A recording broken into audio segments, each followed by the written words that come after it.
Irmãos, pregar na igreja do NASP é sempre um desafio. Primeiro porque eu sou membro daqui, embora um pouco visitante, mas sou membro. Segundo porque santo de casa não faz milagre. Terceiro porque essa é uma igreja com muitas mentes, muita gente que pensa, você tem que cuidar muito com tudo.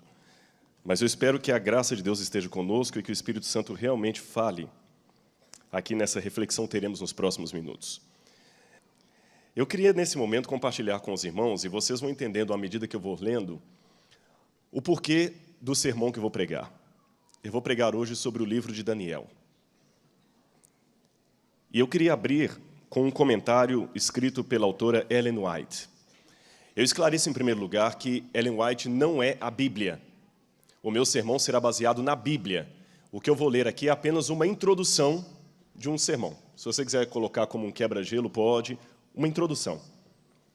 Em segundo lugar, porque, ainda que eu esteja pregando para alguém que não concorda que Ellen White seja uma profetisa inspirada por Deus, é possível que haja pessoas que não concordem com isso, deixe-me pedir licença para lê-la pelo menos como uma mulher que escreveu de teologia no mais profundo senso da palavra.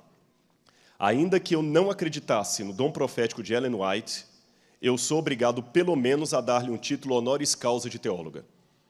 Porque ela escreveu com tanta propriedade que, falando não agora como adventista, mas como teólogo, eu poderia, sem a menor sombra de dúvida, colocar Ellen White no patamar de Karl Barth, de Schnarrenburg e grandes outros teólogos aí que são estudados e que fazem livros a respeito deles, John Wesley e outros mais. A profundidade com que ela escreveu de temas de Bíblia é tão tremenda que, ainda que eu tire dela o título de serva de Deus ou profetisa inspirada por Deus, ainda que eu tire esse título dela, eu tenho, no mínimo, de considerá-la honoris causa uma teóloga. E se eu poderia começar um sermão pregando usando um texto de Karl Barth ou de qualquer outro teólogo do passado, por que eu não poderia começar com Ellen White? Tá certo? Esclarecido isto, vocês vão entender, à medida que eu vou ler o texto e outros comentários que eu vou fazer aqui, por que eu elegi pregar sobre Daniel nesta manhã para a igreja. Como temos que dar a fonte do que estamos lendo, o que eu vou agora apresentar para os irmãos está no livro Testemunhos para Ministros e Obreiros Evangélicos, a partir da página 112. Ela escreve assim: o Espírito de Deus tem iluminado cada página das Escrituras Sagradas, mas há aqueles sobre os quais pouca impressão elas fazem, por serem imperfeitamente compreendidos. Ao vir a sacudidura, pela introdução de falsas teorias, esses leitores superficiais, não ancorados em parte alguma, são como areia movediça. Escorregam para qualquer posição para agradar a tendência de seus sentimentos de amargura. Deixe-me interromper a leitura aqui. Semana passada, por coincidência, eu estava no túmulo de Ellen White. Nós tivemos uma programação ali nos Estados Unidos de gravação e, no sábado, fomos para a igreja e a equipe que estava comigo pensou, o que a gente pode fazer no sábado, além de ir para a igreja? Eu falei, bom, eu tenho uma sugestão para vocês. Se vocês quiserem, eu posso levar vocês para conhecer Battle Creek, que é uma cidadezinha perto da Andrews, a gente estava na Andrews, e tem muita coisa interessante para mostrar lá, e é um passeio condizente com as horas do sábado. O pôr do sol dando quase 10 horas da noite, você imagina que tem que preencher de uma maneira... Lá no verão, o pôr do sol dá bem tarde. Então, pegamos o carro e fomos para Battle Creek. E eu mostrei lá a vila dos pioneiros e falei, olha, vocês sabiam que Ellen White está sepultada aqui? Ah, não, então vamos conhecer o túmulo de Ellen White? Ah, queremos. Pegamos o carro e fomos lá. No cemitério, uma coisa me surpreendeu. Parecia uma tragédia. Árvores enormes, arrancadas, com raiz e tudo. Muitas caídas sobre túmulos. O cemitério parece que tinha passado por uma devastação que eu nunca tinha visto isso. Eu me assustei, porque o cemitério é muito bonito lá, muitas árvores frondosas, muita sombra, e dessa vez a maioria das árvores arrancadas, mas com a ventania que você via árvore, algumas quebradas, árvores de troncos muito grossos, outras arrancadas com raiz e tudo. Algumas caindo em cima de túmulos, quebrando túmulos. O túmulo de Ellen White estava intacto. E eu perguntei depois para alguém o que foi aquilo, e ele me disse que um tornado havia passado lá mais ou menos uma semana antes e arrancou aquelas árvores ali. E eu comecei a refletir quando eu vi aquela cena. Em primeiro lugar, o que eu li aqui está ilustrado ali. Árvores enormes, com raiz e tudo, caídas ao chão. E se me permitem uma ilustração parabólica, por mais que você seja uma árvore firme, você também pode cair. se a sua firmeza não for na palavra de Deus? Aquelas árvores estavam aparentemente firmes, eram árvores, eu não sei quanto tempo demoraram para atingir aquele tamanho, mas eram árvores enormes. E até a pessoa que nos explicou isso disse depois que a tristeza deles é quando é que eles vão ter de novo aquele bosque daquele cemitério totalmente arborizado, porque vai demorar até as árvores crescerem de novo, plantar tudo de novo. Muitas pessoas que estão na igreja como árvores frondosas, tanto tempo aí na igreja, quando vê o vendaval das doutrinas, talvez vão cair. Mas eu também refleti sobre outras coisas ao ver aquela cena ali. Eu pensei que interessante. Essas árvores cresceram aqui, mas a voz que essa mulher teve continua falando. As árvores caíram, mas a pena inspirada continua pregando. Aqui está sepultada uma mulher que os livros dela estão sendo escritos e publicados no mundo inteiro. Que pessoas estão se entregando aos pés de Jesus e à leitura da Bíblia pelo que essa mulher escreveu. Essas árvores podem cair, mas a frágil mulher que hoje está morta continua falando através dos seus escritos. Mas eu pensei um pouquinho mais ainda, irmãos. Aquelas árvores, como eu disse para os irmãos, eram antigas. Eu não sei quanto tempo elas demoraram para atingir aquele tamanho, mas caíram. E Ellen White morreu em 1915, e Jesus não voltou. E eu pensei, Senhor, quanto tempo mais essa sepultura vai permanecer como sepultura? Quanto tempo mais vamos sepultar os nossos mortos? Quanto tempo mais vamos esperar até que por fim se levantará sobre a terra o meu Redentor, como vocês cantaram? Até quando vocês vão continuar cantando isso aí como uma esperança? Agora eu estou falando com vocês não como um pastor, mas como um crente. Algumas pessoas perguntam, o teólogo também tem dúvidas? Claro que sim. Pode dizer um exemplo de uma dúvida sua? Posso. Eu a exponho do púlpito. Até quando, Senhor? Até quando? Por mais que eu estude, eu acordo todo dia e falo, Senhor, quando é que Jesus vai voltar? E, irmãos, eu não posso reclamar da vida que eu tenho. Eu tenho um casamento, graças a Deus, maravilhoso. Eu faço o que eu gosto. Vivo numa comunidade muito boa. E eu estou cansado de brincar, de viver aqui. Até quando, Senhor? Eu vou contar uma coisa para os irmãos, talvez alguns vão até rir. Não me tomem por síndrome de idoso, mas eu fiz 40 anos ano passado. E descobri uma coisa que as pessoas falavam. Pode ser psicológico. Mas quando você faz algumas passagens da vida, coisas mudam. Quando você se torna adolescente, mais ou menos 14 anos, como muda, radical assim. Você começa a perceber coisas nas meninas que você não percebia antes. Você começa a perceber espinhas no seu rosto que agora começam a incomodar. Não é isso? Não é psicológico, não é, professora? Um pouquinho antes, na infância também, tem aquela fase assim que você quer ficar com a mamãe o tempo todo, tem aquela fase que você odeia que sua mãe te beije na bota da escola, quando vai deixar ali. São mudanças. Quando você faz 21 anos também, é outra mudança. Puxa, agora eu sou um adulto, agora eu tenho que me... E quando você faz 40 anos também, você começa... Eu começo a perceber coisas que eu não percebia. Começam a aparecer marcas no seu corpo que antes você não tinha, no rosto. Você começa a notar a velhice com mais sensibilidade do que notava antes. Às vezes, um artista de TV que você viu, nossa, como é que esse homem está diferente? E eu fui ao concílio de pastores agora, foi uma bênção e maldição. A gente reencontra com os colegas, ele, rapaz, você tinha cabelo?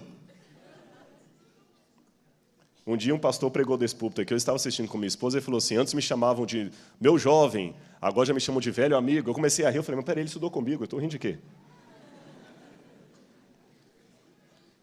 E nesses pensamentos, irmãos, eu também penso assim, quando eu me formei em teologia, eu pensava assim, Jesus volta antes.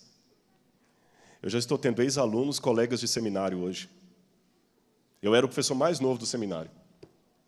Eu ficava falando, agora eu já tenho colegas que foram meus alunos. E Jesus não voltou. E o teólogo pergunta, Senhor, até quando? Até quando, Senhor? Talvez você em casa está fazendo essa pergunta, talvez você que está aqui está fazendo essa pergunta, Senhor, até quando? Talvez eu estou pregando para muitos jubilados que estão falando assim, Senhor, eu não esperava jubilar. Eu já jubilei, já tem 10 anos aí, o Senhor não voltou. Até quando, Senhor? Ellen White me dá uma sugestão. Ela diz aqui como é que eu posso reafirmar a minha fé. Ela diz, Daniel e Apocalipse devem ser estudados. Há necessidade do mais íntimo estudo da palavra de Deus, especialmente devem Daniel e Apocalipse merecer a atenção como nunca antes na história da nossa obra.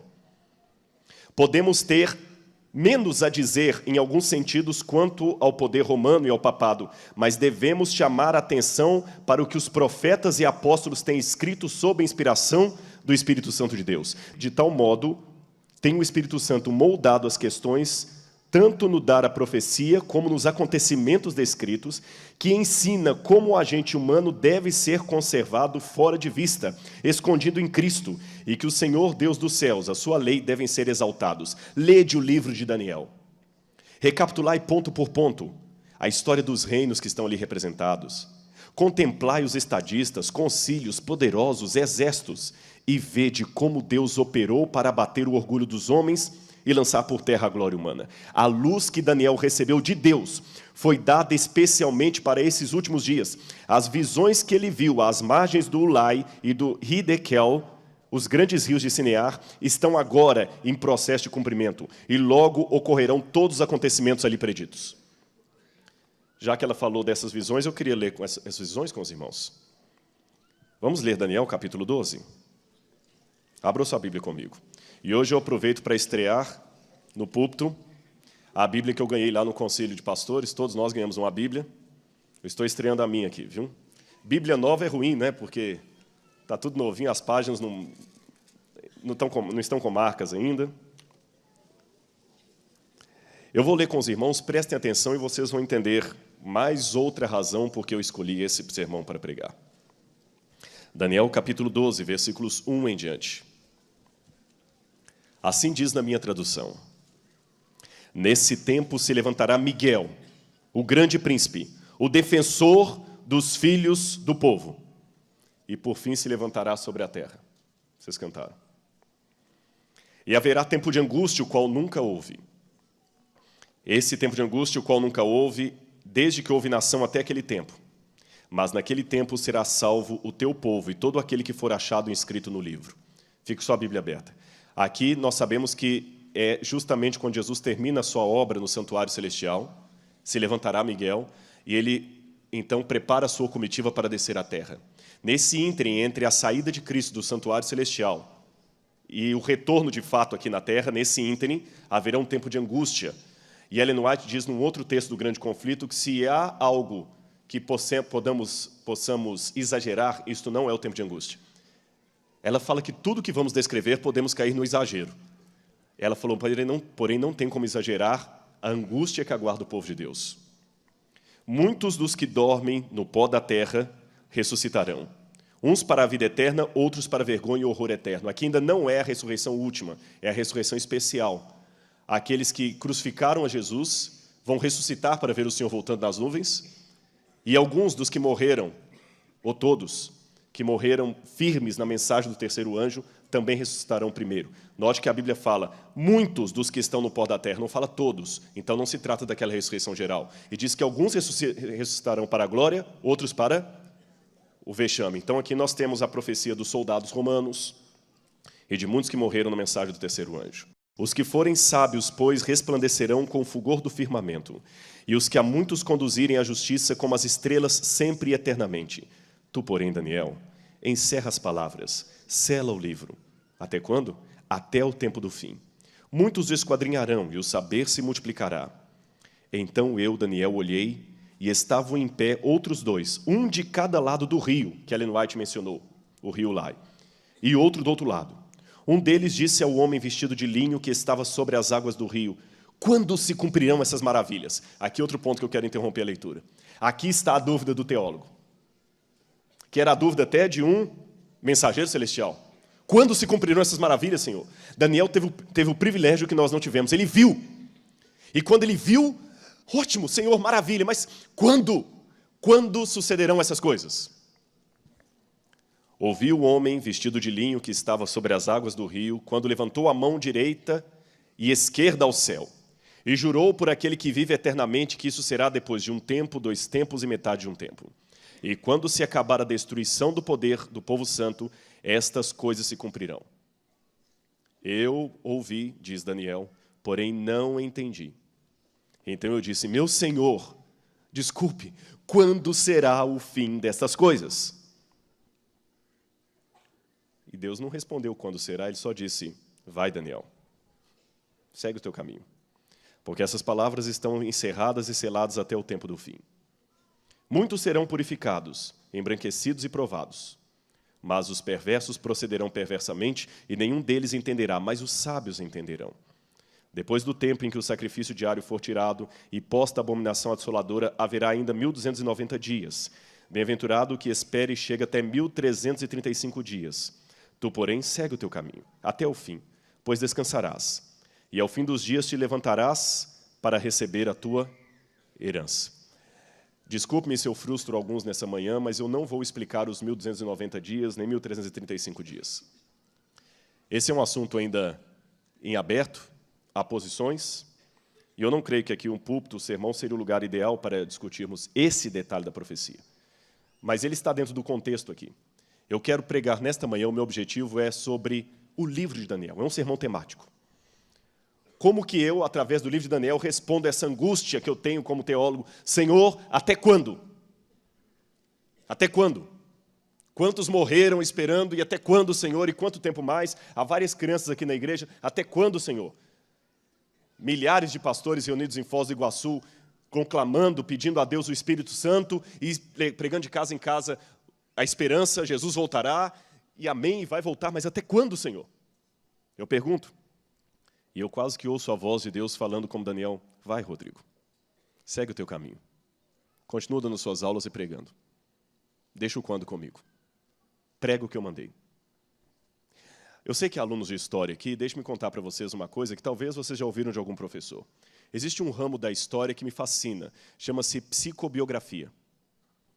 É uma mistura de história com psicologia. A psicobiografia é o seguinte, ela toma a análise psicológica de uma personagem do passado. Eles pegam tudo o que se pode saber daquela personagem e tentam, a partir da história daquela personagem, descobrir, talvez, alguma questão emocional dela. Por exemplo, através de cartas deixadas, você pode descobrir se a pessoa sofreu de depressão, os tipos de traumas que ele trazia consigo. Há alguns que usam a psicobiografia para tentar entender por que Hitler tinha tanto ódio dos judeus. E há algumas pistas interessantes. Alguns diagnósticos até interessantes, a partir de cartas, a partir de contexto. E eu queria aplicar algumas regras da psicobiografia sobre o homem que escreveu isso aqui. O homem por detrás do escrito, o próprio Daniel. E eu vou mostrar para vocês alguns slides. Para falar desse homem, Daniel, eu quero mostrar essa mulher para vocês aí. E eu quero falar um pouquinho dela com vocês. Já que eu falei que eu quero analisar Daniel, deixe-me falar dos sentimentos por detrás de alguém que é acadêmico. Quem estudou na Andrews possivelmente foi aluno dessa mulher. E eu quero compartilhar para os irmãos que foi uma das pessoas que eu tive maior prazer e emoção em conhecer. O nome dela, Leona Running. 96 anos. E eu a entrevistei quinta-feira da semana passada. Essa entrevista vai para o ar no segundo semestre no Evidências. Eu confesso que eu terminei a entrevista chorando. Para quem talvez não saiba quem é Leona Running, eu vou explicar para vocês por que eu estou dando tanta ênfase a essa mulher. Ela simplesmente domina 13 idiomas diferentes. E, apesar dos seus 96 anos, ainda possui tremenda lucidez, como poucos. Entre os idiomas de sua carreira acadêmica, ela conseguia, não sei hoje a tal fluência disso, mas até um tempo atrás, ela lê com fluência egípcio, ugarítico, hitita, latim, sumeriano, acadiano, grego, hebraico, francês, italiano, alemão e outras coisas mais. Ela foi professora da Andrews por muitos anos e ela foi professora em Takoma Park, uma das primeiras mulheres a lecionar no nosso seminário em Takoma Park. E ela... Por que eu digo que ela ainda está muito lúcida? Há 5 anos atrás, tem um amigo meu lá na Andrews, Bob Bates, ele fez uma tese de PhD, e a tese dele foi um dicionário de egípcio. E ela foi a orientadora dele.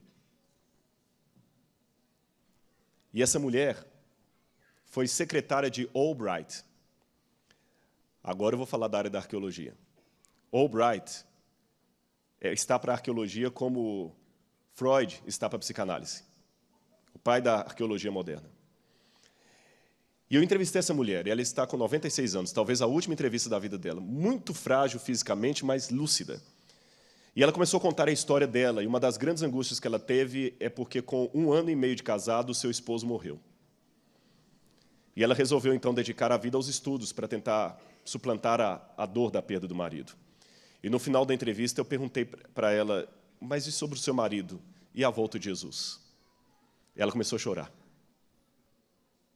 70 anos que ele morreu, e ela chorava como se ele tivesse morrido semana passada. E ela falou assim, isso é muito difícil. Todos os dias eu pergunto ao meu Senhor, quando é que o Senhor vai voltar? Quando, Senhor? Quando? E ela demonstrou uma... Eu estou adiantando a entrevista para vocês, mas não importa. Ela falou assim, eu tenho medo, porque quando ele ressuscitar, ele vai ressuscitar com 30 e poucos anos que ele morreu, ele vai me ver com 90. Eu sei que depois que desligou a câmera, eu até falei assim, olha, mas você sabe que vocês vão mudar o corpo. Também o câmera que estava conosco falou, mas a gente vai transformar. Eu falei, eu sei disso, eu não esqueci a doutrina. Mas e se demorar um pouquinho, eu não queria que ele me visse assim. Agora imagina aquela senhora. Mas, irmãos, vocês vão ver depois a reportagem no Novo Tempo. Quando ela começou a chorar, e ela foi chorando, me dói muito a ausência do meu esposo. Eu não me dói muito, por isso que ela mergulhou no mundo acadêmico. Até como... Ela trabalhava na Voz da Profecia, ela fez os primeiros sermões em inglês para o pastor Roberto Rabelo passar para o português. Os primeiros sermões da Voz da Profecia foi ela que fez. Ela conheceu o pastor Rabelo menino, quando ele chegou nos Estados Unidos para estudar. Aí eu falei, tá, mas e a volta de Jesus? A senhora está desanimada? Ela falou assim, não, de maneira nenhuma, ele vai voltar. Irmãos, veio uma velhinha de 96 anos, trêmula, que para andar do carro até o museu onde eu fiz a entrevista, ela tinha dificuldades, e falando assim, ele vai voltar. E ela olhou para a câmera e falou, ele vai voltar, e eu vou ver o meu esposo. Amém? Amém. Eu falei assim, eu não preciso falar mais nada nesse programa. E, de novo, eu fiz a pergunta para mim mesmo, Senhor, até quando? Será que eu vou chegar a 96 anos, Senhor? Eu falei que ia falar de Daniel, e interrompi para mencionar a Helena Running. Como é que estava a situação psicológica de Daniel, quando ele escreveu isso aqui? Daniel também não entendeu. Até quando, Senhor? De novo, eu vou pedir licença a vocês para contextualizar o livro de Daniel um pouquinho mais, já que eu quero estudar o aspecto psicológico dele. Vocês sabem que o livro de Daniel está intimamente ligado até com o cumprimento da profecia. A Bíblia fala que o livro de Daniel estaria encerrado e selado até o tempo do fim. Segundo o estudo adventista, o tempo do fim começou em 1798. Curiosamente, até 1798, o livro de Daniel era um livro difícil de ser estudado. Mas, um pouquinho antes disso, várias pessoas começaram a estudar Daniel. Você tem Manuel Lacunza, você tem o próprio Newton, Francisco Mejia, na Argentina, pessoas estudando o livro de Daniel, Johann Bengel, na Alemanha, depois, mais tarde, Guilherme Miller, nos Estados Unidos. E, em 1798, alguns colocam 99, Napoleão estava com o exército dele no Egito e descobriram a Pedra de Roseta. A descoberta da Pedra de Roseta deu início à arqueologia moderna. E o pessoal começou a escavar o Egito. E começou a levar muita coisa do Egito. E depois que escavaram bastante o Egito, alguém falou o seguinte, olha, já que estamos escavando o Egito, vamos escavar o berço da civilização, a Suméria. E aí foram escavar a Suméria e descobriram a cidade de Babilônia. Aí começaram a descobrir, arqueologicamente, o ambiente onde viveu o profeta Daniel. Aí agora eu tenho elementos para falar de Daniel. Que interessante. Quando o livro de Daniel foi aberto, a arqueologia começou a escavar a Babilônia. Aqui está a montanha de Hilá, onde ficava a antiga Babilônia, hoje em Bagdá. Muitos duvidaram que Babilônia existiu. Até essa época, 1898, muitos diziam que Babilônia nem existia.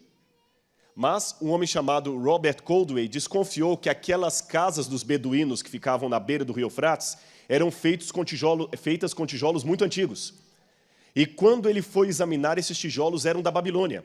Ele voltou a Hilá, da onde os beduínos tiravam aqueles tijolos, e percebeu que eles estavam tirando tijolos milenares para construir a casa deles.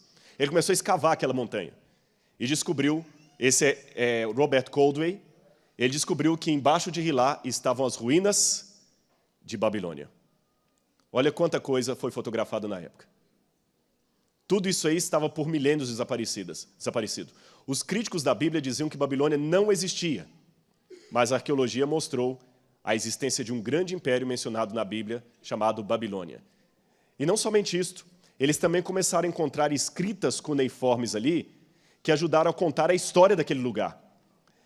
E uma dessas pedras revelou, inclusive, a existência de personagens mencionados ali no livro de Daniel, por exemplo, Nabucodonosor. E uma delas está hoje aqui no NASP, graças à doação do professor e pastor Paulo Barbosa. Para quem não conhece, o pastor Paulo Barbosa foi por muitos anos professor no Espírito Santo, e ele ganhou, uns 40 anos atrás, esse tijolo que vocês estão vendo aí. Esse tijolo foi trazido do Iraque, de alguém que foi trabalhar em construção civil, e trouxe o tijolo e falou, vou jogar isso fora, fazer o que com isso? Aí alguém sugeriu, não joga fora não, doe para o pastor Barbosa, ele dá aula de religião, ele pode usar isso aí nas escolas, né? Uma pedra que veio da Babilônia, um tijolo. E ele usou. E um dia o pastor Barbosa veio visitar um museu que a gente tem aqui no NASP e contou dessa pedra. E falou, eu vou doar para vocês a pedra. E quando eu fui à casa dele ver, eu falei, pastor, isso aqui é acadiano. Isso aqui é escrita cuneiforme. E, irmãos, o pastor Osés também reconheceu, ele também estudou isso aí. Nós podemos fazer uma tradução e ali tem o nome de Nabucodonosor. Logo no início tem um asterisco, que se lê Dingir. Você tem Nabucoduriusur, Nabucodonosor, Lugal, rei de Babilônia e provedor dos templos de Esagla e Esda. E embaixo aparece o nome do pai dele, filho primogênito de Nabopolassar. Está no nosso museu do NASP aqui. Mas essa não foi a única. Várias peças foram encontradas provando a existência não apenas de Babilônia, mas também de Nabucodonosor. A arqueologia também provou a existência de Joaquim, rei de Judá, ali entre os cativos em Babilônia. Também provou até os amigos de Daniel.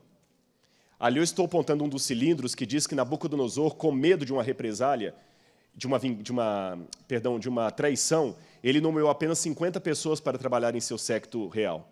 E ele nomeia os 50. Ele coloca lá, como ministro Nabuzeridinimã, como o outro lá, Nabuzeribine. Aí vem um nome, o outro aí fala assim, Hanani Shanu, que parece Ananias. Mushalim Marduk, que parece Mesaque. Ardinabu, Abdinego. Os 3 nomes dos companheiros de Daniel mencionados ali, o de Daniel não está. Parece com o capítulo 3 de Daniel, que justamente menciona a questão da fornalha ardente. Também menciona, num dos tabletes encontrados ali, que Babilônia foi tomada sem derramamento de sangue. Bom, esse é o contexto histórico que a arqueologia me diz, e aqui nós temos o tamanho da cidade de Babilônia com o rio Eufrates passando no meio dela. Olha Daniel entrando nessa porta aí. Essa é a porta de Estar. A Bíblia diz que Daniel era um jovem. Pela palavra hebraica que está ali, Daniel deveria ter uns 16 anos de idade. 15, 16 anos. Quantos jovens aqui têm 15, 16 anos, mais ou menos? Levante a mão, só para eu ter uma noção. Levanta bem a mão. Tem vários. Vocês estão com mais vergonha que os adultos? Fiquem em pé, porque eu não estou conseguindo ver vocês. Só para eu ver. Só para ver. Levanta. Poucos. Tem aqui 1, 2, 3, 4. Não vou chamar à frente, não. Pode ficar tranquilo. Nem vou dar prêmio, mas pode ficar em pé. Então, presta atenção em mim, vocês que levantaram. Daniel tinha a idade de vocês quando foi para a Babilônia. Imagina Daniel sendo em Jerusalém passando por essa porta. E essa porta foi reconstruída, sabia? Ela foi encontrada e reconstruída, hoje está no Museu de Berlim. E um detalhe curioso, esses tijolos nunca foram retocados. Lá em Bagdá você tem uma cópia da porta de Estar. A original está na Alemanha. Aqui você tem Marduk, que estava ali na porta, e o leão.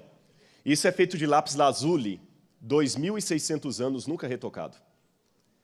Agora, olha que interessante, um dos símbolos da Babilônia era o leão. E esse leão tem uma característica que outros leões não têm. Percebem qual é? Asas. Daniel, capítulo 7. O símbolo de Babilônia era um leão com asas. Quando eu olho para a arqueologia, eu entendo porque que Daniel usou aquele símbolo. Ou Deus mostrou aquele símbolo para Daniel. Um leão com asas, símbolo da Babilônia. Mas Daniel ficou impressionado com tudo aquilo, mas ao mesmo tempo angustiado. Quantos anos eu falei que Daniel tinha? 15 ou 16.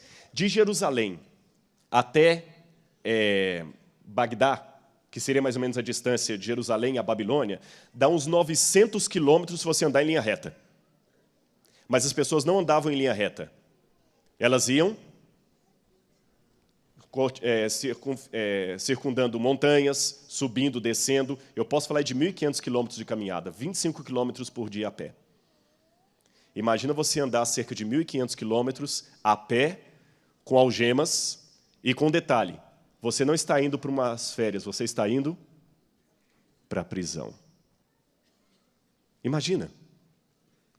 Num sol que chega a 45 graus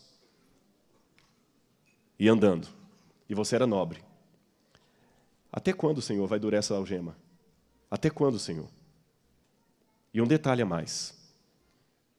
Quando Daniel chegou lá, Daniel tinha saudade de casa. Foi ali que eles escreveram o salmo que diz: no rio da Babilônia nos assentávamos e chorávamos, lembrando-nos de Sião. Aqueles que para lá nos levaram pediam-nos: cante-nos uma música da sua terra. Mas nós dizíamos: Senhor, como poderemos cantar em terra estranha? Esse salmo é chamado de salmo de romagem. Você já viu na Bíblia escrito assim, salmo de romagem, o salmo de peregrinação? Eu vou explicar por que a vocês. Os judeus que continuaram morando no cativeiro, quando iam para Jerusalém nas festas religiosas, eles vinham pelo caminho cantando esses salmos, que eram salmos da época do cativeiro. Por isso são chamados salmos de romagem ou salmos de peregrinação. Imagina Daniel sentindo isso aqui. E eu vou revelar uma coisa agora que talvez assustar alguns da igreja, como me assustaram, essas coisas aqui. Vocês estão vendo essa cena aí? Não sei se dá para ver ou está um pouco apagado o slide. Isso é uma cena de um painel assírio. E os babilônios imitavam os assírios na sua crueldade. E os assírios tinham um costume, quando eles levavam jovens cativos para trabalhar para o rei, e como eu falei, os babilônios também imitaram isso. Sabe qual era o costume? Em primeiro lugar, escolhiam jovens de boa aparência. Segundo, jovens da família real. Por que da família real, pastor? Simples. Muitos daqueles jovens poderiam ser o copeiro do rei, para experimentar um vinho antes do rei bebê-lo, para ver se o vinho estava envenenado ou estragado. E somente um jovem de alta posição social saberia distinguir um vinho bom de um vinho ruim. Concordam comigo? Então é lógico que um rei queria do lado dele como copeiro alguém que fosse nobre. Traduzindo para hoje, seria como se um soberano quisesse como secretários, como empregados, alguém que soubesse um nó de gravata italiano, alguém que soubesse como engraxar um sapato de couro especial, alguém que entendesse como se coloca um terno. E não podia pegar alguém da periferia que não sabe aquilo, então ele ia escolher alguém da nobreza. Por isso que Daniel foi. Só que havia um problema para os assírios e babilônios. Um jovem bonito, inteligente, poderia atrair a atenção da esposa do rei. Irmãos, eles costumavam castrar esses jovens. Esse painel que vocês estão vendo aí mostra alguns eunucos castrados. Como eu sei que eles estão castrados? Eles não têm barba. Além da inscrição que diz isso, geralmente o castrado ele para de produzir testosterona, pelos começam a ficar finos, a voz às vezes afina. Não significa virar homossexual. Viu? Não tem nada a ver uma coisa com a outra.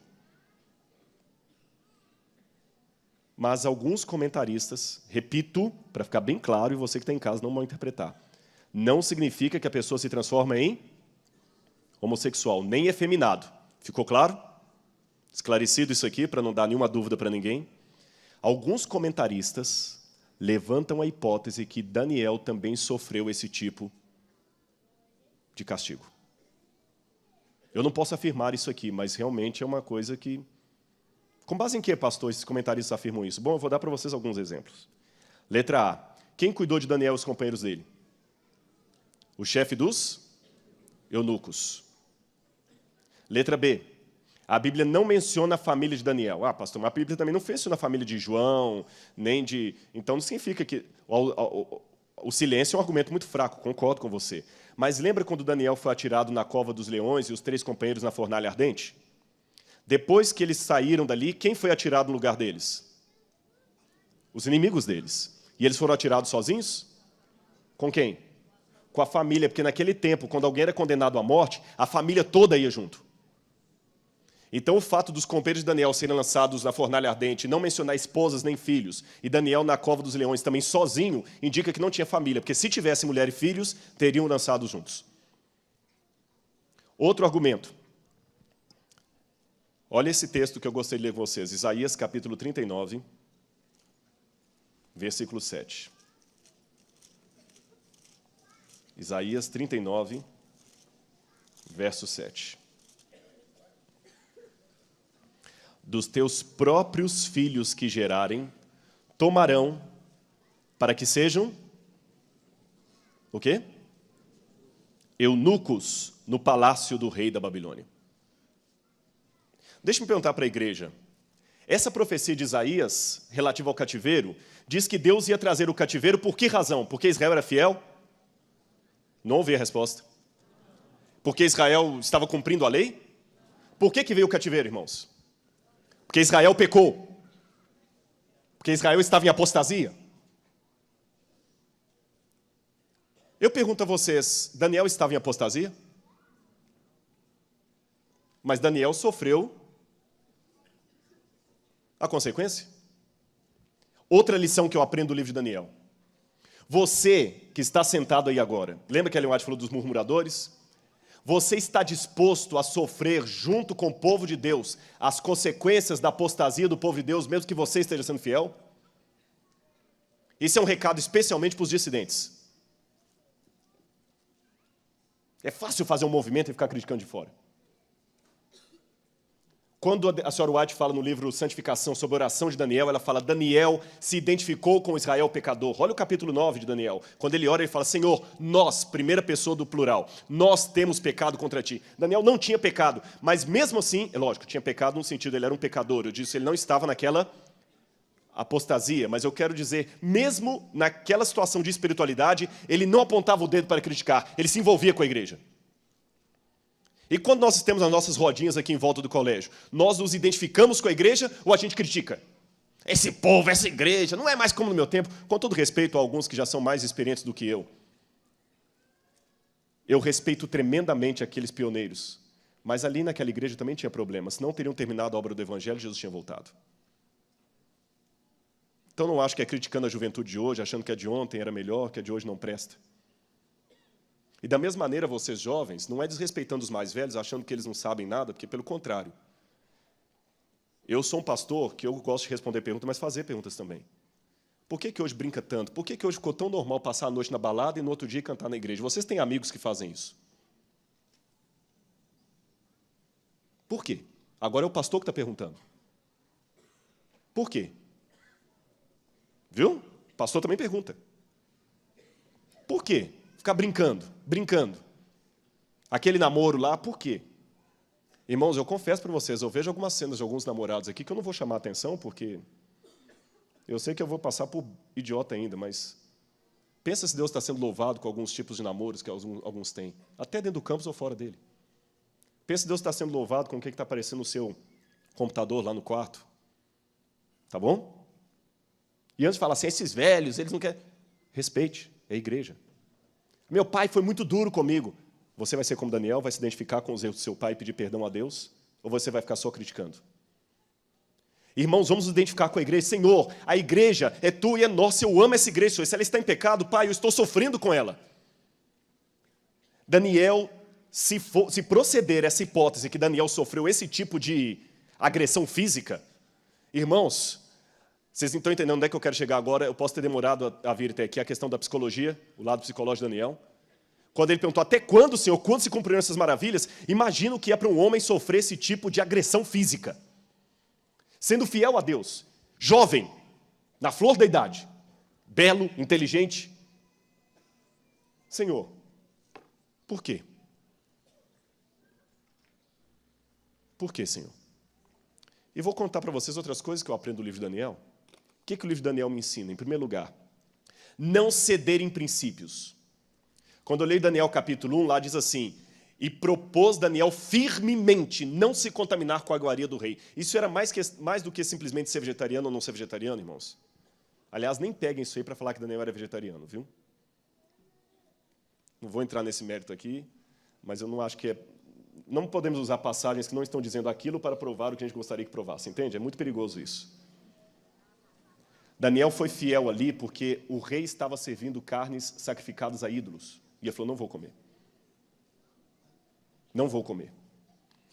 Quando no hebraico fala, e determinou-lhes o rei a ração diária, vaieman, em hebraico, vaieman, Este é um verbo em hebraico que admite Deus como sujeito. Em hebraico tem essa peculiaridade, tem alguns verbos em hebraico que o sujeito só pode ser Deus. Por exemplo, quando Deus determina Adão e Eva, Deus coloca nomes sobre Adão e Eva, o rei de Babilônia coloca nomes sobre Daniel e seus companheiros, e lhes determina, Vaiemam, o rei se colocou no lugar de Deus. A cena do Gênesis se repete aqui em Daniel. No Gênesis, Deus coloca nome em Adão, ele determina o que comer. Aqui o rei coloca nome sobre Daniel, ele determina o que comer. Daniel fala assim, não, eu vou comer legumes e beber água. Experimenta-nos. Daniel não cedeu. Daniel não negociou com a sua identidade como adventista. Segunda coisa que eu aprendo no livro de Daniel. Ele não questionava a soberania de Deus, nem ele nem os seus companheiros. Lembra na fornalha ardente que os companheiros falaram para o rei? Nosso Deus pode nos livrar, mas saiba, ó rei, ainda que ele não nos livre, ele é Deus. Eu vou falar uma coisa com você e nunca mais esqueça o que eu vou dizer. Em nome de Jesus, preste atenção nisso. Você tem que orar com fé e fidelidade. Fé é orar com a certeza que Deus pode atender, porque Ele pode fazer todas as coisas. E fidelidade é continuar agarrado com Ele, mesmo que Ele resolver não atender. Ore com fé, mas não esqueça que Deus é Deus. Deixa Deus ser Deus. Eu vou orar por cura, eu vou orar por libertação, mas Deus é Deus. Daniel orou e foi para a Babilônia. E ainda que você não aceite a tese da castração lá, da agressão, só o fato de estar longe de casa, nunca mais voltando para ver a família, nem os pais, nem os irmãos, nem ninguém. Então você também, jovem, eu quero dar recados para todos, que se sente revoltado, porque você não queria estar aqui no internato, seu pai obrigou. Sua situação não está pior do que a de Daniel de jeito nenhum. Você está aqui porque alguém quis o seu melhor. Pode, às vezes, você não gostar da comida, pode não gostar do dormitório, pode não gostar do culto de tal hora, pode não gostar de ter vindo para a igreja de sábado, mas saiba que a sua situação ainda é muito melhor do que a de Daniel. Muito melhor. Um dia você vai crescer e vai perceber como foi bom o tempo de internato, que hoje talvez você não está entendendo. Mas não revolte, não. Mas falharam comigo, pastor, é que você não sabe, eu entendo. Eu sei o que você está dizendo. Muita gente falhou comigo também. Mas eu não vou usar isso como motivo para questionar a soberania de Deus. Deus é Deus. Terceira coisa que eu aprendo. Daniel não cedeu nos seus princípios, mas Daniel não foi bairrista. Se você olhar, irmãos, o livro de Daniel é o livro que mais enaltece heróis de fora. Pode olhar, o livro de Daniel não traz um herói de dentro de Israel. Todos os heróis do livro de Daniel, com exceção dele e dos seus companheiros, são pessoas de fora. Quem ajuda Daniel? O chefe dos eunucos, não era judeu. O chefe da guarda, Arioque, não era judeu. Nabucodonosor, que depois se converte, não era judeu. Rei da Pérsia, que estava a favor de Daniel, qual é o nome dele? Dario, não era judeu. O rei que estavam esperando, Ciro, não era judeu. Olha como o livro de Daniel coloca, de toda a Bíblia, é o livro que mais coloca como destaque pessoas boas lá de fora. Em outras palavras, se eu posso parafrasear os ufólogos que dizem assim, há vida em outros planetas, eu diria à igreja, há vida espiritual em outras igrejas. Há vida espiritual no mundo, há cristãos em Babilônia. Sai dela, povo meu, é povo de Deus. Então não podemos ser bairristas. Tem muita gente que ainda tem aquela mentalidade assim, povo do mundo. Se for o pastor Bulhão pregando, foi usado por Deus. Se foi um outro pastor, não pode ter sido usado por Deus, pastor, de jeito nenhum. Vocês sabiam que Ellen White, quando o segundo filho dela casou, quem fez o casamento foi um pastor batista? Briguem com ela, não tem nada a ver com isso. E a entrevistadora perguntou para a ex-nora da irmã White, que já morreu, a senhora Burroughs, por que foi um pastor batista que fez o casamento, não tinha nenhum pastor adventista ordenado? Ela falou assim, não tinha, mas é porque o pastor batista era amigo da irmã White. Agora muita gente vai parar de crer nela por causa disso. Mas pastor, e o sábado? A Ellen White falou que o sábado ainda não é o sinal de Deus para definir, desculpa, o domingo ainda não é o selo da besta e não será enquanto o decreto não for colocado. E o sábado hoje é o sinal distintivo do povo de Deus? É.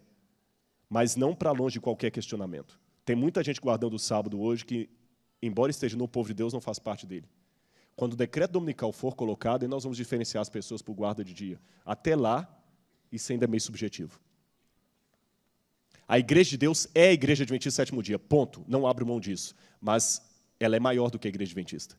Porque Deus tem a igreja visível, da profecia, e a igreja invisível.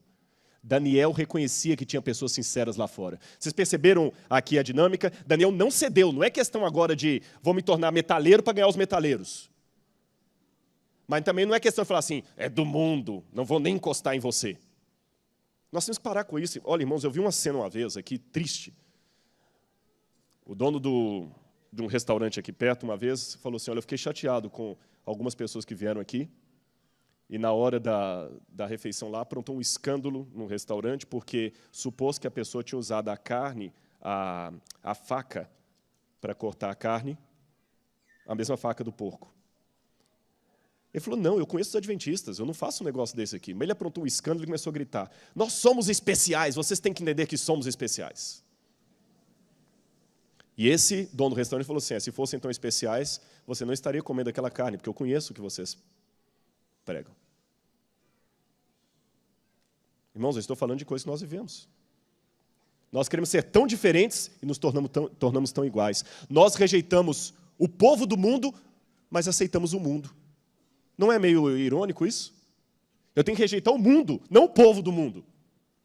A gente não pode ter alergia às pessoas de fora. Eu tenho que reconhecer que Deus tem sinceros lá fora, pessoas maravilhosas. Irmãos, quanta gente maravilhosa me ajudou. Eu me lembro uma vez que quando eu estava estudando em São Paulo, eu ficava num seminário católico, eu dormia no seminário.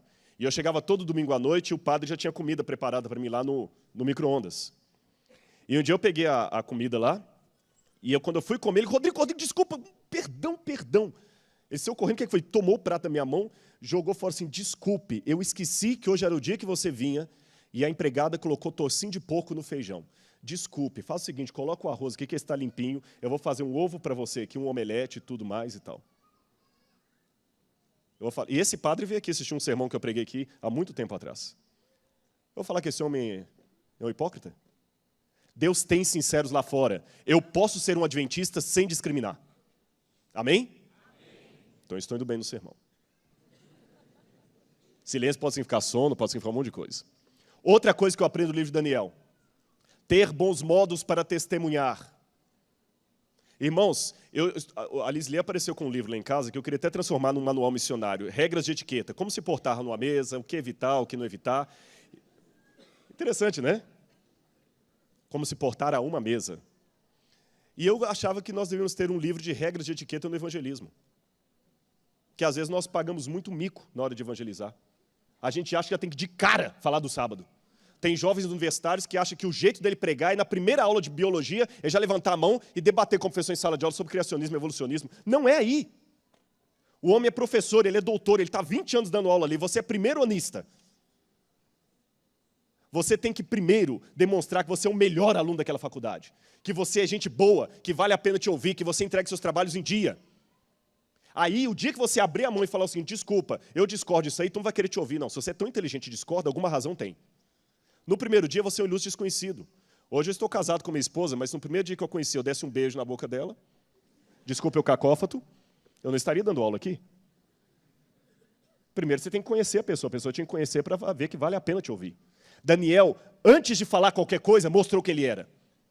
Daniel tinha que ser gente boa, irmão, senão o chefe da cozinha não ia arriscar por Daniel. Olha, todo mundo gostava dele, apesar da oposição que ele enfrentou, o chefe da guarda foi a favor dele, o chefe da cozinha foi a favor dele, Nabucodonosor se encantou com ele, Daniel era gente boa, valia a pena ouvir esse rapaz.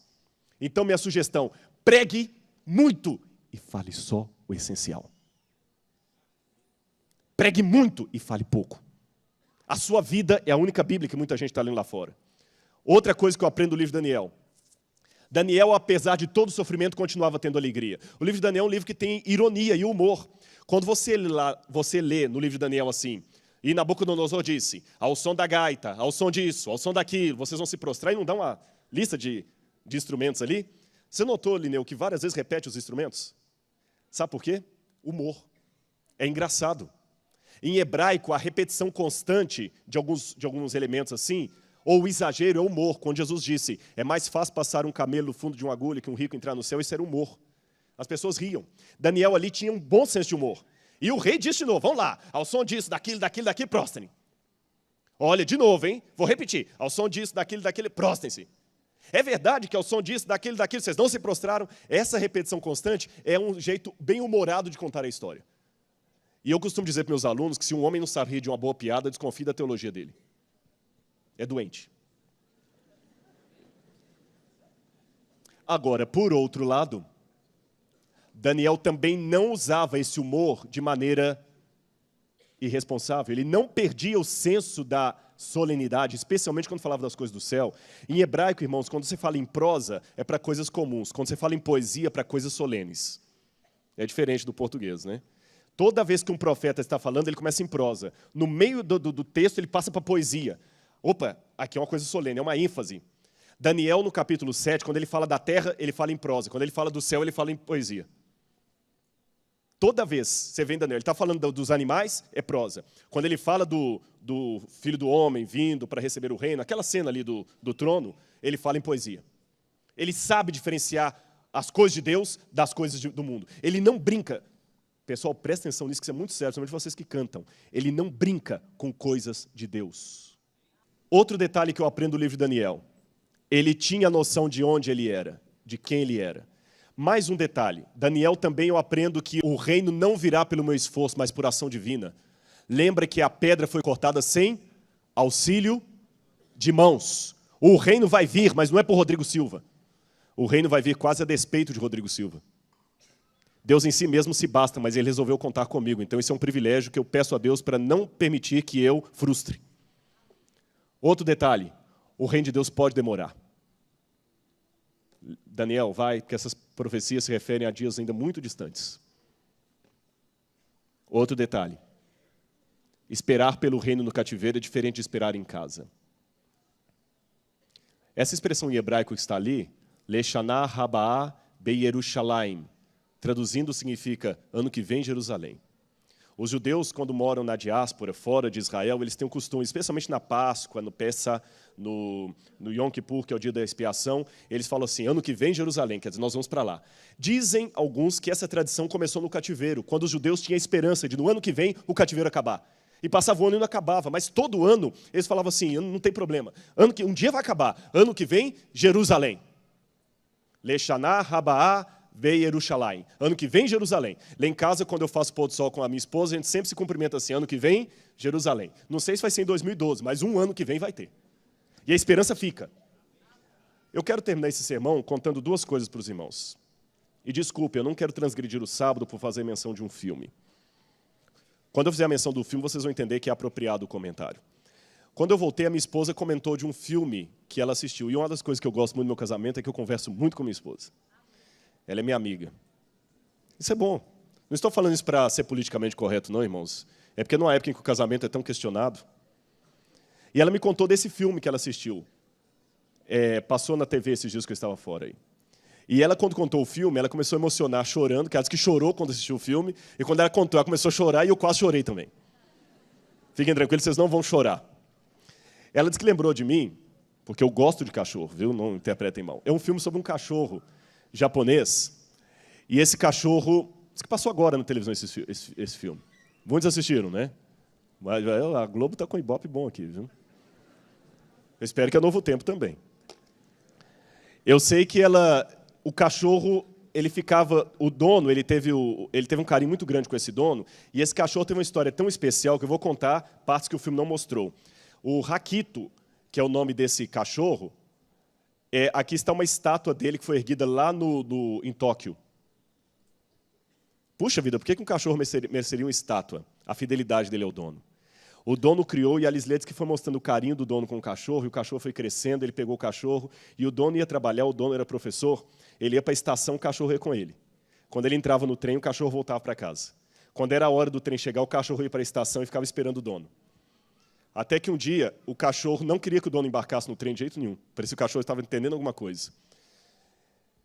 Esse aqui é a foto original do cachorro. Tirada em 1929, em preto e branco. E do outro lado, o cachorro verdadeiro, que foi empalhado e está no museu lá em Tóquio. O cachorro do filme foi empalhado. Sabe por quê? Nesse dia que ele não queria que o dono embarcasse, por alguma razão, o dono foi e teve um infarto enquanto dava aula. E não voltou. E por anos e anos esse cachorro continuava indo para a estação todos os dias, na hora que o trem chegava, esperar o seu dono chegar. E ele começou a morar na estação.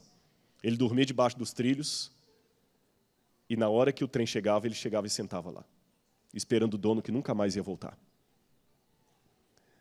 E eles dizem que a cena mais triste do filme é que você vai vendo o cachorro envelhecendo. E o dono não volta. Quando ela contou isso, coincidiu com o que eu estava pensando em pregar para vocês. Um cachorro não tem o raciocínio de um ser humano. Eu sei que o cachorro pode ser um bicho inteligente, mas ele não tem o raciocínio de um ser humano.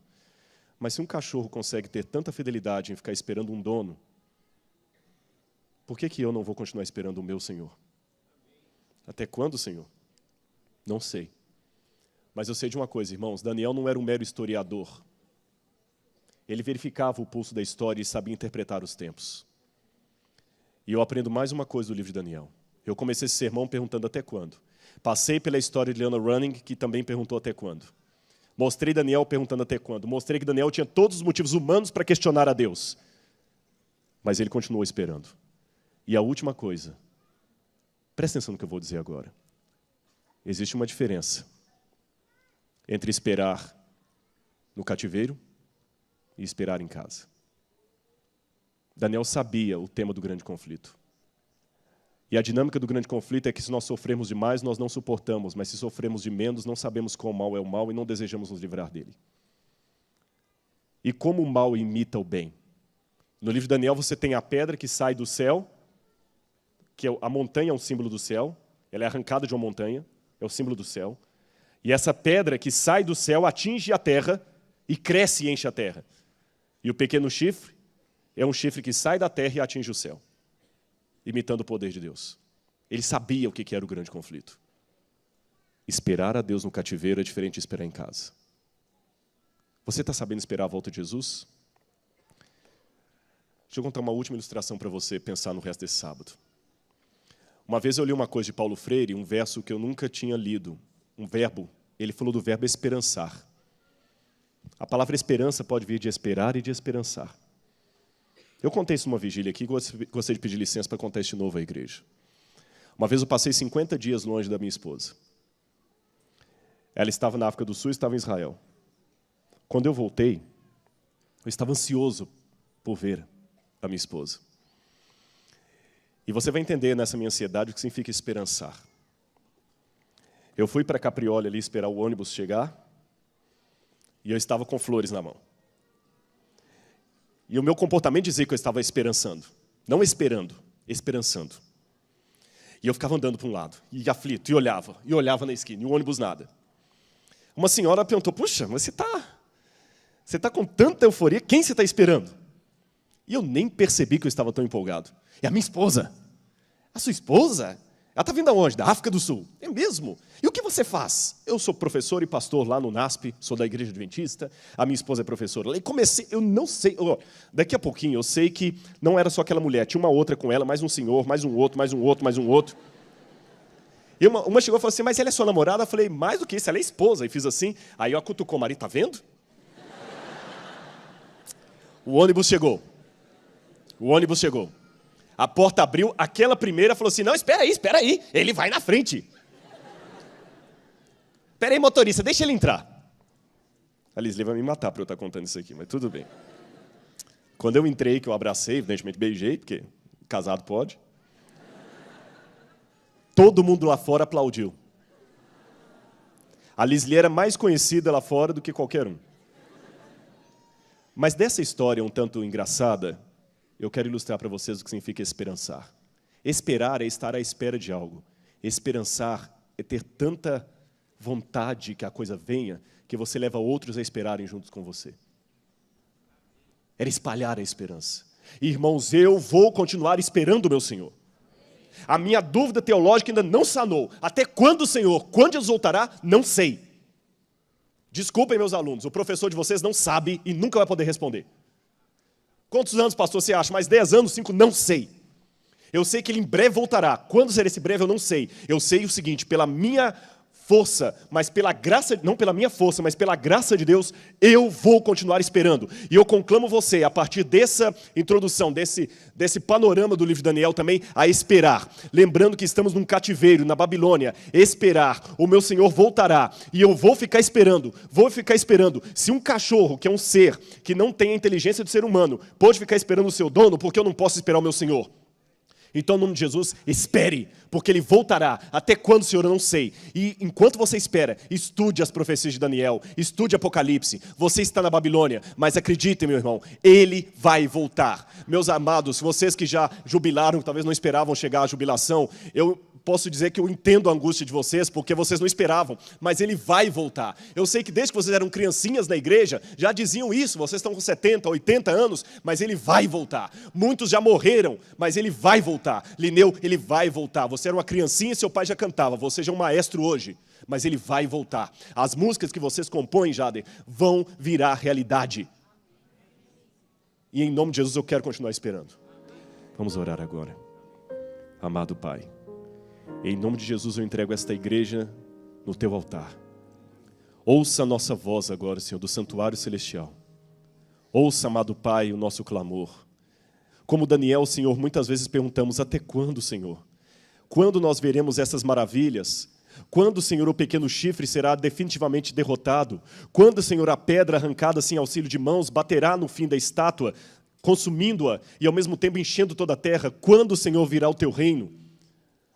Senhor, estamos presos na Babilônia deste mundo, agredidos, humilhados, muitas vezes punidos por pecados pessoais ou por pecados coletivos. Mas como Daniel, Senhor, queremos ser fiéis a Ti. Perdoa, Senhor, os pecados que temos cometido. Eu espero, Senhor, que eu tenha colocado para essa igreja aquilo que o Senhor desejou que eles ouvissem. Eu abri a palavra, Senhor, e meditei com eles, refleti sobre aquilo que eu sinto quando leio a Tua Bíblia Sagrada. Então, Senhor, agora, não na qualidade de pastor, mas de membro dessa comunidade, eu peço por todos nós, dá-nos o reavivamento, Senhor. Dá-nos o poder do Teu Santo Espírito. E que nós continuemos firmes esperando ao nosso Senhor. O Senhor em breve voltará, eu sei disso, mas eu não sei quão próximo será o próximo. Mas de uma coisa eu sei, Senhor. Eu e a minha casa, por Tua graça, eu e a minha igreja, por Tua graça, continuaremos esperando o Senhor. E esperaremos servindo ao Senhor. Eu conclamo agora o Teu poder, o poder do Teu Santo Espírito sobre todos que estão aqui. E que a graça de Jesus repouse sobre cada um de nós, pois é em nome dEle que nós oramos. Amém, Pai. Amém, Senhor.